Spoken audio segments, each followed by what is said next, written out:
Kansas State. Which two of those three would be getting a first-round bye as the higher-ranked conference champion? Yeah, there'd be a lot more to talk about. But when it comes down to settling the championship, for me, the format this year is just fine. Yeah, and a lot of people who like the old school, the perfect format for this year is the BCS. Then you have two teams going in undefeated. But that's a conversation for a different day. A lot of things over the weekend, some chaos that lead into college football and the conversation before the playoff, and that is the Heisman. Tomorrow night, Monday Night Football Countdown, RG3, Heisman winner is going to reveal the exclusive, not the top four finish, but alphabetical winners. The top four that are going to get invited to New York, and then we'll have the final show, which I will host later on this week, Thursday night on ESPN. You will host the actual Heisman Trophy presentation on Saturday night. Hit Williams with the third best winner. If you bet $20 heading into the weekend for him to win the Heisman, you win $1 back. The odds are on the board. When you look at the Heisman winners and the uncertainty, what happened to Max Duggan, CJ Stroud, Spencer Bennett, the odds are sitting right there. What do you think this is going to mean to you Saturday night? Well, I'm not going to predict the winner, as you know I don't. I think you make a great point, but the real finalists are the top four vote getters. We don't invite people based on their team. The voters decide who the finalists are, and of course, we reveal the name on Saturday. Yes, you bring up Williams, Douglas, who's really very well thought in, that's came on the board for a time. So, look at the bunch of finalists that are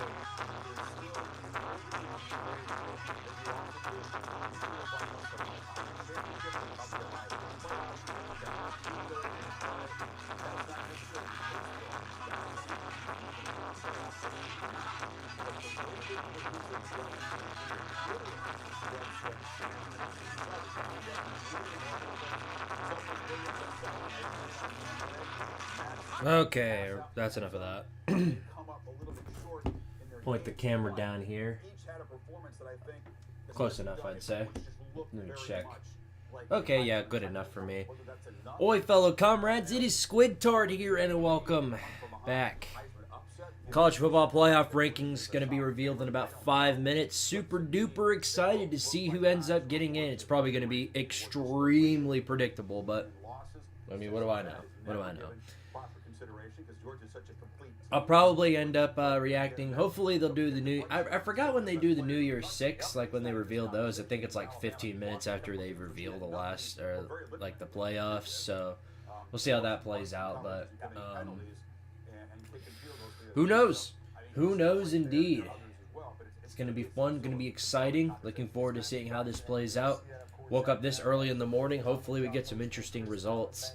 Although it's probably going to end up being Georgia, Michigan, TCU, Ohio State. That's probably who it's going to end up being.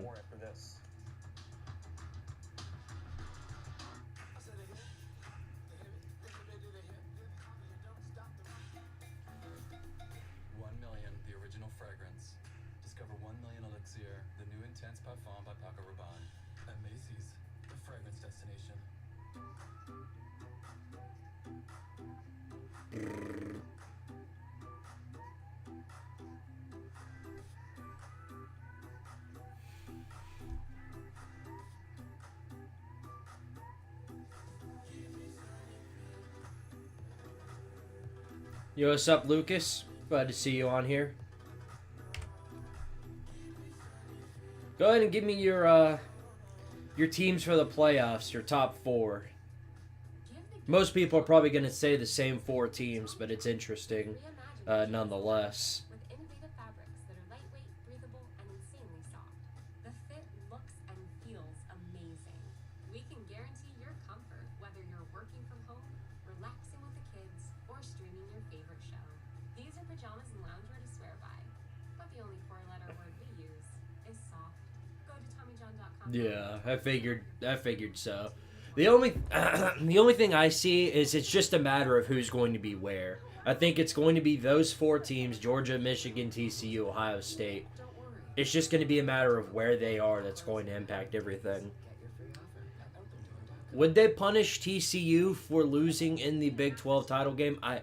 I have no clue. Obviously, they're going to bump up Ohio State past USC because they already had the one loss. They needed to win that one. But for TCU, they're 12-0, lost that game. I don't see them punishing TCU, and if they do and end up putting Ohio State over TCU, then it's going to completely flip how the playoffs are because it's going to be Georgia and TCU and then Michigan, Ohio State, which obviously the game being played for the second time this year, for the first time in ever, it's going to be huge. And then Georgia's probably just going to get that first round bye, but we'll see. Right now, it's important for both Georgia and Michigan.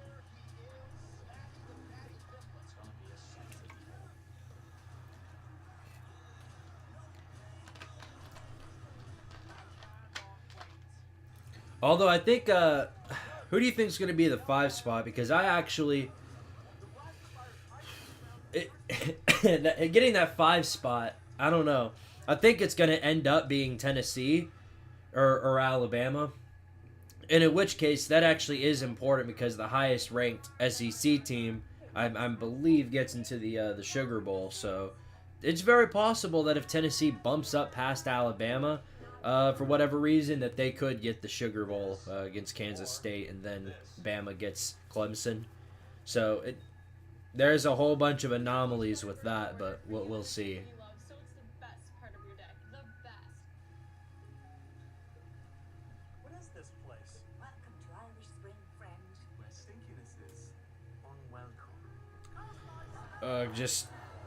I see people keep talking about Bama, but I really do not think it's going to be. I really don't think they're going to screw TCU just for losing one game. If they do, then the big brand bias is, well, it's obvious, but we'll find out. But I don't know. I mean, they put Cincinnati in for going 12-0 last year, so I don't know. I do not know. I have no clue. Deserves and earned the right to be the number 3 team in the country. Their resume speaks for itself, and Max Duggan is the best story in all of college football. That's all everybody wants. Just get it right. Give us what we want. Give the whole country what they want. And what everybody's Booger RG3, Dan, I'm Kevin Nagani. We'll see you over on You know, I keep seeing this, the Bama fans complaining about, but our losses were close, Ohio State's weren't. Well, yes, but the playoff committee doesn't value quality losses over quality wins, dummy. And you ain't got no quality wins. Where your quality wins at? 8-4 Texas. 8-4 Ole Miss. The 2 best teams you played beat you. So, yeah.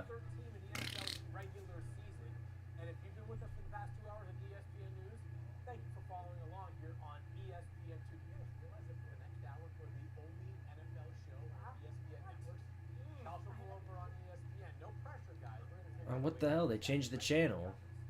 Hold on.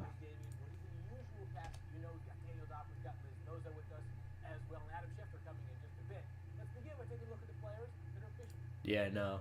For some reason, it switched up on me. It was like, oh, let's talk about the NFL. No. We're not hearing about the NFL right now.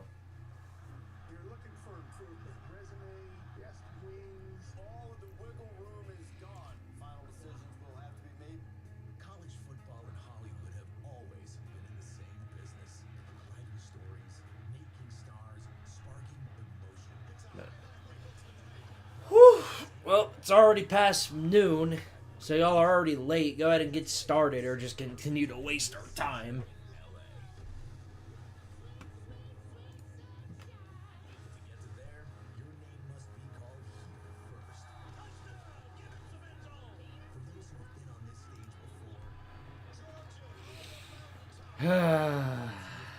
Y'all think Georgia's going to run it back? I don't know. Tennessee gonna play Clemson in the Orange Bowl, yeah. I've got a feeling that that's what it's going to be, and you would not hear me complaining about that one bit. It's a win-win-win scenario today for Tennessee. We can play Clemson in the Orange Bowl. We can play, Kansas State in the Sugar Bowl. We can play. There's so many options. One of them could be we make the playoffs, which I do not see happening, but you would not find me complaining about it if that were to be the case. Oh yeah, I know. If we beat South Carolina, we're in. We're in the playoffs. That's there's no. I mean, there's no debate about it. There would have been a lot less drama today had Tennessee handled business against South Carolina. But it do be what it do be. Didn't expect to be 10-2 at the end of the season. Didn't expect to be even close to the top 6, sitting at 9-3 or 8-4, which is what I thought we were going to be. But nope, sitting there at 10-2. Can't really be too mad about the overall performance, especially since we're probably going to a pretty good New Year's 6. When they fell out of the playoff in the inaugural year of the CFB, and in that one other spot with the bowl of conference championship games that started on Friday night, as I alluded to off the top. USC was ranked. Yeah, I saw where I was going to make a video about that, and I probably still will, but yeah, I saw where Alex Golesh left for South Florida, which, I mean, sucks for us, but, I mean, he'll be great over there, and had he went over there last year, I'm sure Florida would be 5-7 right now. But yeah, good for him. Hoping he does great over at South Florida, which I think over time he will. But he's going to have to start from scratch. What did they go this year? Like 1-11? Yeah, they're gonna have to he has to basically build a program from the ground up. So it's gonna be a long process. But if he does really good there, that'll help him to get possibly another job down the line at a bigger school, which is the story for most coaches. Yeah. I mean, of course, Alex Golesh was responsible for a lot of those offensive plays, but I still think Heupel, at the helm of that, is going to have somebody that's able to help us run a really good offense, and we need that because I don't think Tim Banks is going anywhere, unfortunately. And now we have some tension. Now we have some interesting suspense, and I think the big question. Wow, do you think, Kirk? Now we have some suspense.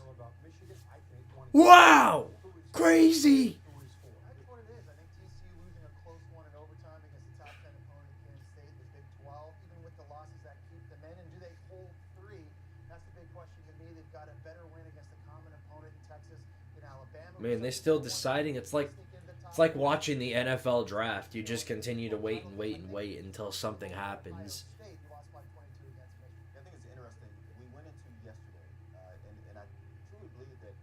Kirk Herbstreit. We really just didn't have anybody else outside of the top 5 teams that could have a chance to win because of the late drama in the season with teams losing. I would be surprised if Ohio State was to jump TCU because it was a close game, sort of the feeling going in that TCU could lose a close game and not be penalized. That switch between Ohio State and TCU, like I mentioned before, probably more impactful to the entirety of the playoffs than what people think, because of course if they switch those two, then it completely switches who plays who. I think it pretty much gives Georgia a path to the national championship, and of course Ohio State and Michigan have to play once again to figure out who's going to win that one. Which, you know, we saw it with USC. Hard to beat a good team twice, and the same goes for Michigan with Ohio State. But Michigan absolutely just broke Ohio State at their own home field without Blake Corum. So, to me, I just don't see like Michigan losing to Ohio State this year. They may, who knows? I mean, they may not even play. Yeah, pretty much whoever plays TCU's in the Natty.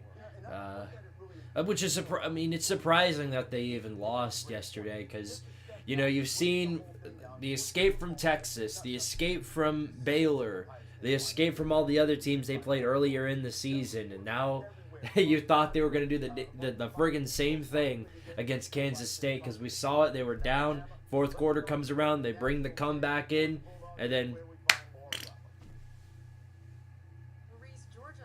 accomplished a huge goal they had set, which is this team doing something that last year's team didn't do on their way to winning the national championship, and that was winning the SEC championship. They did it in dominant fashion. So Kirby Smart said this morning the message to the team. Yeah, hard to beat a team 2 times in one season. I mean, of course, that's the truth for everybody.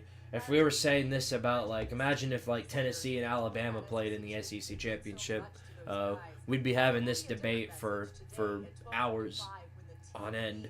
Just in the room right over there, where Kirby Smart says he's got a whole plan about how he will keep this team motivated, and part of that plan will revolve around Was it 12 standard time? Because it's 8 minutes past and they aren't even they ain't doing nothing.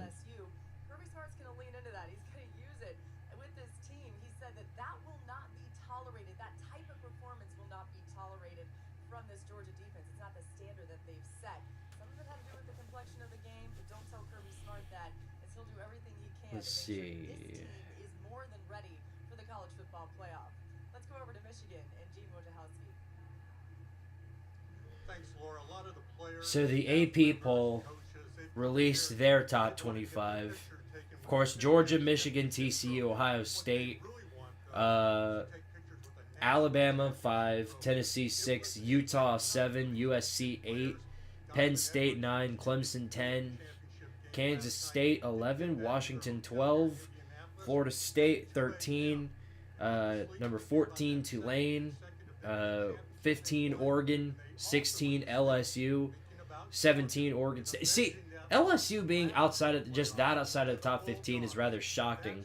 Not because I think they deserve to be in the top 15, but rather I think they're not even like close. Because that loss to Jimbo Fisher, big yikes. Go out recruiting. Now let's go to Jen Latta at Ohio State.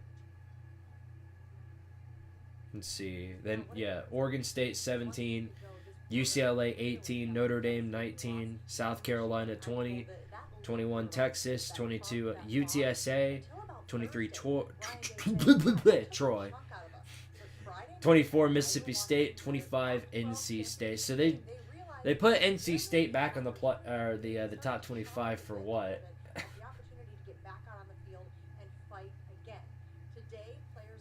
NC State ain't no good. Yeah, but they finally put some respect on Troy's name. I looked at Troy last night and I was like, wait, they're 11-2? Who figured this out? Nobody, clearly. Yeah, I think it's Georgia and Michigan for the Natty. I just don't see anybody competing with either team. Now, if you were to ask me who I think would win the game between both those teams, I honestly couldn't tell you. Now, I'll be honest, nothing would pain me more than to witness Georgia win another Natty and then have to hear it from the Georgia fans for another year. But right now they look like the best team, and I'd be surprised if Michigan were actually able to pull it out. There's some confidence that they will be in the top 4 when you look at the resume, the strength of record.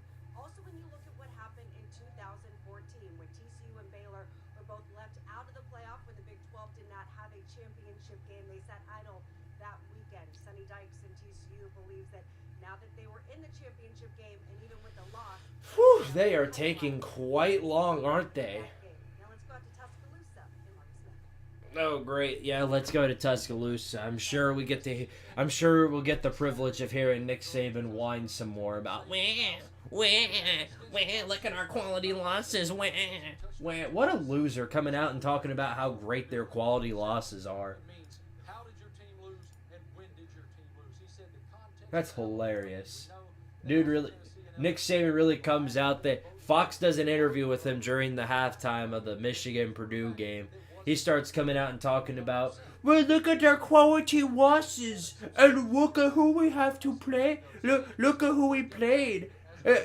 If there were, like, invisible spreads that you can't see, would Alabama be favored? That tells you everything you need to know about Bama making a playoffs. What a moron. They were bad losses late in the season. The other big point that he touched on was odds to win. He said if we played against these other teams, would we be favored or would we be the underdog? You tell me. And if we would be favored, then we would be one of the best teams. Feels like an age ago when we lost to Georgia State. You can blame Jeremy Pruitt for that one. Well, we don't know who Tennessee plays next because, well, they haven't announced it yet. I really don't get this loser mentality. I mean, it's just this loser mentality that Alabama has. Even me, I've accepted the fact that we're not making the playoffs, and there's absolutely nothing that we can do to do that. If we do, you will not find me complaining about it. But if they don't, you also won't find me complaining about it. Alabama fans just cannot accept the fact that they aren't a playoff caliber team.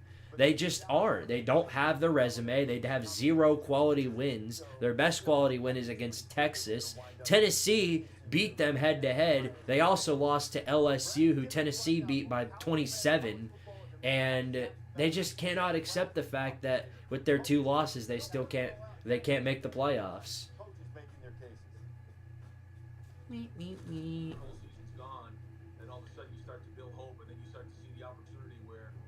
So any moment now, they're going to announce these teams, or at least start from the bottom and then go up.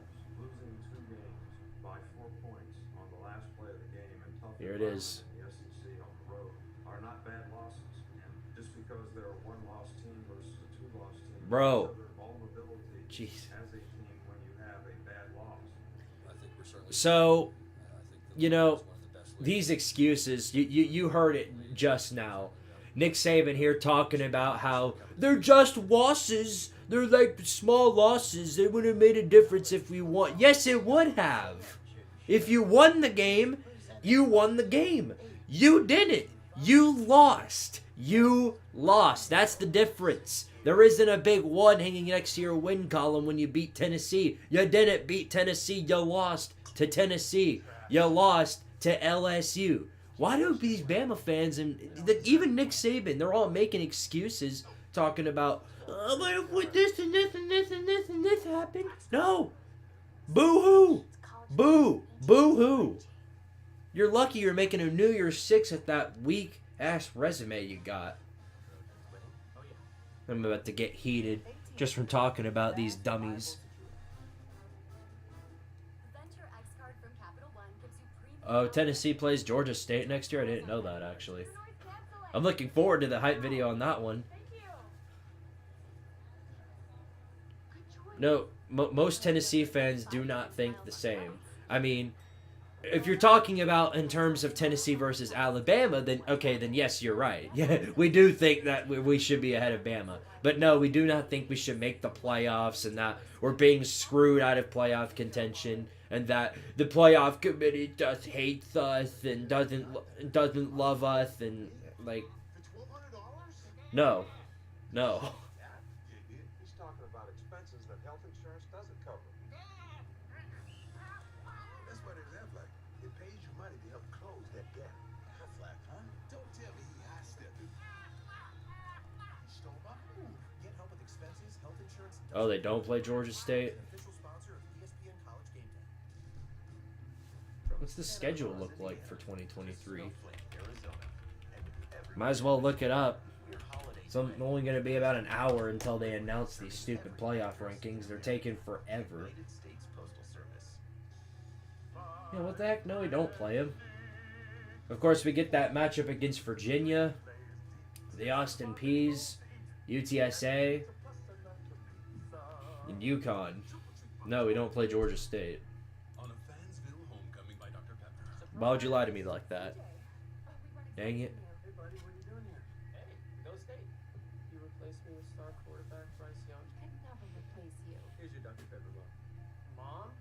It's just a silly nickname. Came up with dad for me. Here you go, kid. They're my family now, CJ. Next time on Fansville. Whew. Any day now. Any day now. I need to get back to making videos. These are the last 3 days of my college, or at least this semester of college. So after that's done, I'll be able to spend all my time making late videos like I meant to do. What I should have been doing. Man, they're taking forever with these rankings. You think Nico could start? I don't think he could start. I think he will start. Whether in week 4 or week 5, Joe Milton's going to end up doing something. He's just not going to end up playing up to par, and I think they're going to start Nico over him. I could be wrong, and I hope I am about Joe Milton, but after watching him in that Vandy game, I just don't see anything different than what I saw from him last season, which was he's a fantastic runner. He can run the ball 60 yards around whoever he's running around. Great runner, great dual threat, but he can't throw a deep ball worth anything. And, I mean, he's got an arm. We've all got an arm, but he's got an absolute tank of an arm. He can throw 80,000 yards downfield. Only issue is, well, can't hit anybody with it. So, even if Jalen Hyatt comes back next year, it's not going to make a difference. UTSA versus Tennessee it's actually going to be a pretty good game to watch, I think, for a little while at least. This is College Football Playoff National Championship Trophy presented by Dr. Pepper. That is the prize that 4 teams will compete for. So we're here all afternoon. A lot of interviews. Apparently, we're going to be here all afternoon, too. You guys ready? So ready. So ready. It's time. Do you know? No, I don't. I have no idea. No, I have no idea.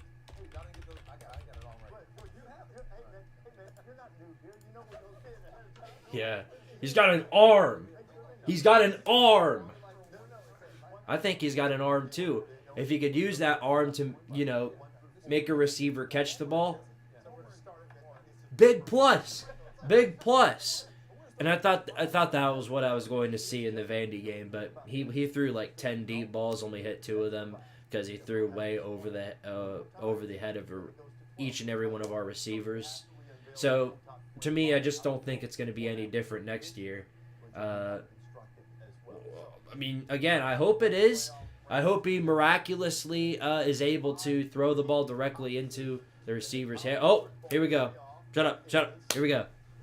So they're starting with the top 6. So Georgia, number 1. We all saw that coming. We all knew Georgia was going to be the number 1 team. We all knew that was coming. So Georgia, number 1. I kind of had a feeling that was coming. Number 2, going to be Michigan, most likely. So top 2 right there. It's 3 and 4 that are going to be really interesting to see. And a quarterback that plays with a chip on his shoulder. Alabama, Clemson, LSU previously have been number 1 seeds in the college football playoff. Now Georgia joins them at 13 or no. At number 2, we assume we're about to see Michigan. Here we go. And yep, Michigan, number 2. Soft non-conference schedule to start the year, but that win against Ohio State. Who did soft non-conference? Shut up. Golly. Dude's talking about soft non-conference schedule, but they're 13 and 0. So yeah, Georgia, Michigan, 1 and 2. We knew that. Number 3, I think, is going to be TCU, but they could end up switching it. We'll see. We'll see. It's going to be interesting, though. Here we go. At any moment. So it all depends on who they switch. That's the big key here. And number 3 is Tennessee. No, I wish. It's Vandy without the refs screwing them over. Okay, then just a quick note here. Georgia is going to play in Atlanta in 1 semifinal because you get the geographical preference number 1. That's right. Georgia gets the Peach Bowl favoritism there. And the question is, will it be a rematch against Ohio State or someone else sitting at number 3? Let's have a look. Here we go. Number 3 is TCU. So they put TCU at 3. So Ohio State is going to bounce back in at number 4. They did it all season long. And so as we've talked about this team, and right there in the middle of the season, when they played 4 ranked opponents and they won those games, and people started... So there you go. Michigan gets really lucky, don't they? Michigan fans got to be celebrating right now, bro.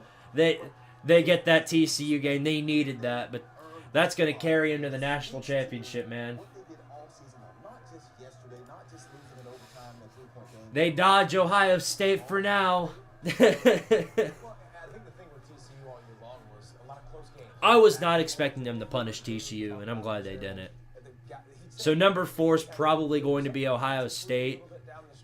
I swear if it's anybody else, I don't know what I'll say. About the season and then lost in the championship game. So I thought it was an interesting debate, a good matchup. Because, it's really interesting, too, with Michigan and TCU, you have two teams making the college football playoff with quarterbacks who didn't start the season. So it's all a matter of, what they do with the other teams. Who knows? They're the second team to make the playoff when unranked in the preseason. I want to posit this and build a little drama here.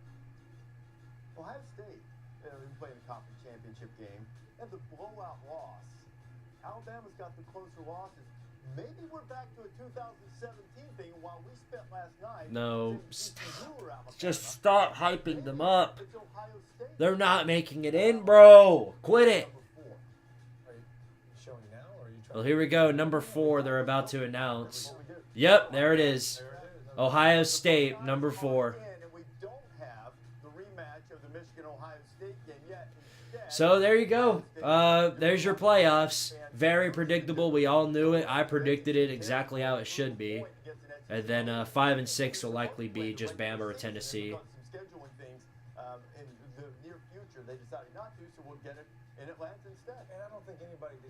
So Georgia versus Ohio State in Atlanta, and then the Fiesta Bowl, Michigan and TCU.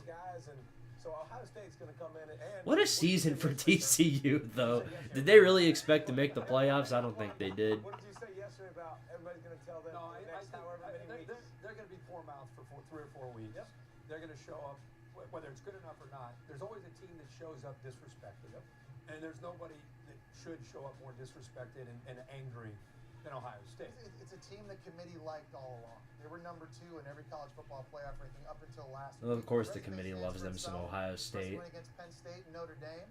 And also from the eye test, too, watching them, they're much more complete than they've been in years past. Their defense is a lot better this year under first-year DC Jim Miller. All right, let's see who is the next team out. First team out, and number 5. Alabama, right? And yep. Alabama's number 5, and I assume Tennessee's going to be 6. Boo. Yeah, they beat them. And yep, there's Tennessee, number 6. Without Hendon Hooker. So what this means, and we'll get to this later on this afternoon, is this means Alabama in the Sugar Bowl against Kansas State and Tennessee. So yeah, that's kind of the big thing there, is that since Bama and Tennessee remain at where they are, it means that Alabama gets the Sugar Bowl and Tennessee gets the whatever bowl, the Orange Bowl, yeah. So I can't be too mad, obviously. I didn't expect to make the playoffs. The 4 teams were easily predictable, and to be in the top 6 of the college football playoffs and be on that graphic, but that graphic right there in its own is stained forever. So when it shows the top 6 teams, at least we'll be in that graphic till the end of time. Hopefully next year we'll be in that graphic for realsies. So, yeah, we'll take it.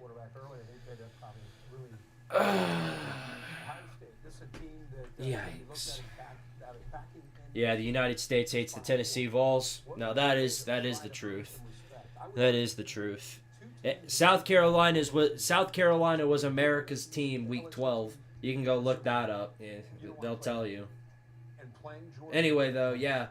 To me, this isn't shocking. This is exactly how I thought it would play out. They didn't penalize TCU for losing against Kansas State in the Big 12 title game when Ohio State didn't even play in a Big 12 title game or a title game in general. So, yeah, it doesn't surprise me one bit.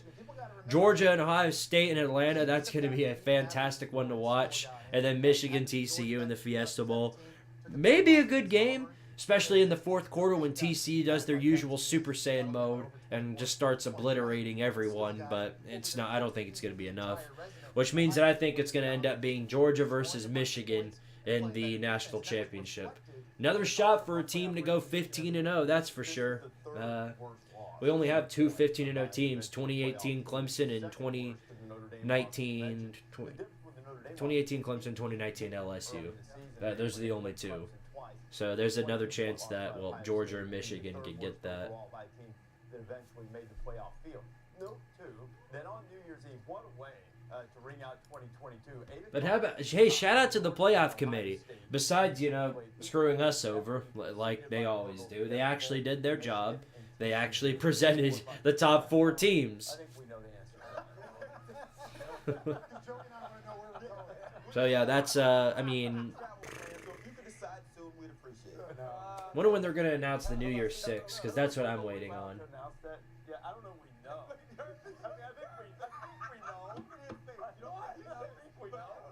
So 2:30. Okay, so they're announcing them at like 2:30. So obviously I'm not waiting.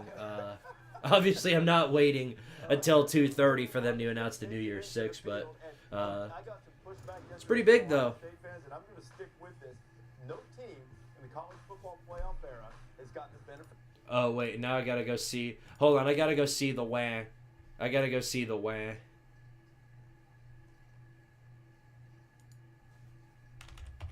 By the way, though, it is official. Like Lucas said, Tennessee and Clemson are going to play in the Orange Bowl.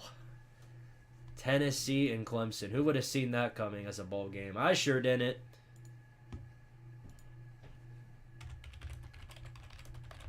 We coming for you, Dabo. I'm just glad. Hey, you know, I'm just glad Bama got screwed out of the playoffs. That's all I'm glad about. I don't really care about anything else.